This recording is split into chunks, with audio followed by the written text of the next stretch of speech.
Today we're going to talk about Sir Francis Bacon and his ideas about truth. In his essays, he opens with the essay called Of Truth, and he opens by with this quote: "What is truth?" said jesting Pilate, and would not stay for an answer. And if you don't know what that's in reference to, he's actually talking about the Gospel of John, the trial of Jesus, when Jesus is brought before Pilate. And I'll read to you a little bit of that. So, in John chapter 18, we read the account of the trial of Jesus, starting with verse 33. Pilate then went back inside the palace, summoned Jesus, and asked him, "Are you the king of the Jews?" "Is that your own idea?" Jesus asked, "or did others talk to you about me?" Do you think I'm a Jew?" Pilate replied. "It was your people and your chief priests who handed you over to me. What is it you've done?" Jesus said, "My kingdom's not of this world. If it were, my servants would fight to prevent my arrest by the Jews. But now my kingdom is from another place." "You are a king then," said Pilate. Jesus answered, "You're right in saying that I am a king. In fact, for this reason I was born, and for this I came into the world, to testify to the truth. Everyone on the side of truth listens to me." "What is truth?" Pilate asked. With this he went out again to the Jews and said, "I find no basis for a charge against him." And so he tells the Jews that he doesn't see any reason to charge him, but they say they want him executed anyway, and so for political expediency, Pilate does. Well, Bacon, by opening with this, he starts by quoting someone who is a kind of quintessential bad guy. Not only is he the man who orders the execution of Christ, but he also represents the Romans, the Roman occupation. And when he says, "What is truth?" and doesn't stay for an answer, it means he's asking, what is truth? Like, truth is unimportant. As a political person, I don't care about truth. What I care about is what's expedient. What, that's all that matters. And so I think here, with Bacon, we see something that he's really attacking this kind of faux sophistication of people who act like truth doesn't matter, or that there is no truth, that instead it's all simply a matter of perception. Now, Bacon does take into account the idea of different kinds of perception. Later on, not in this essay, but elsewhere, where he talks about the idols of the mind, like the idols of the four idols, the idols of the marketplace, the idols of the cave, these different idols, he's basically talking about the ways in which our minds can fool us and keep us from the truth. So, maybe our perspective causes us to see the world in a distorted way, and we have trouble figuring out what is true. Or maybe the way that we're using words or language is sloppy or ambiguous, and that can cause us to avoid seeing the truth. And so he talks about these things, but in Of Truth, what Bacon is really getting at is the problem of deception, the problem of lies. When we're trying to figure out the truth, we're always trying to get away from these four idols. We're trying to get away from the ways in which our own perceptions prevent us from seeing truth. When we tell lies, we intentionally move away from that. And we might think, well, I'm lying to someone else and I'm clouding their perception, but I still see things clearly. But in fact, he claims otherwise in this essay. And so he offers the image of impurities when you are impurities in the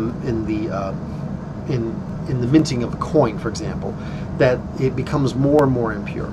And so essentially he's making this very radical claim about being dishonest, which is that if you are dishonest, you not only prevent others from seeing the truth, but you soon cease to see the truth, and you are not able to perceive the truth yourself. So in order to get at the truth, you have to be in the truth as much as possible.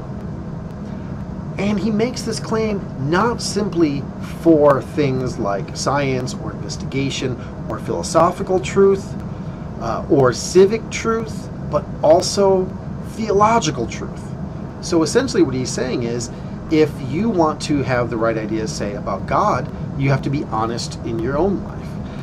And when taken to its full extent, here we see a kind of claim that, if you are, say, a scientist, and you are not honest in your own dealings with other people, it will prevent you from seeing the truth in your science. If you're a judge and you're not honest in your dealings with people, if you are cheating on your wife, if you're lying on your tax forms, anything like that, that prevents you from seeing the real truth. And he shows this as not being just something that exists in one element of people's lives, but in all different aspects of people's life, to the degree that in the end he ends with this claim: surely the wickedness of falsehood and the breach of faith cannot possibly be so highly expressed as in that it shall be the last peal to call the judgments of God upon the generations of men, it being foretold that when Christ cometh, he shall not find faith upon the earth. Well, so if I am telling lies, that somehow I'm going to miss the last coming, I'm not going to know Christ? What kind of claim is this? Just because maybe I lie on, I cheat on a paper or something like this. That's a small sin. Why does that prevent me from knowing these things? Well, we return back to what he opened with. Pilate is asking this guy before him, what is truth? I don't care about truth. Truth doesn't matter.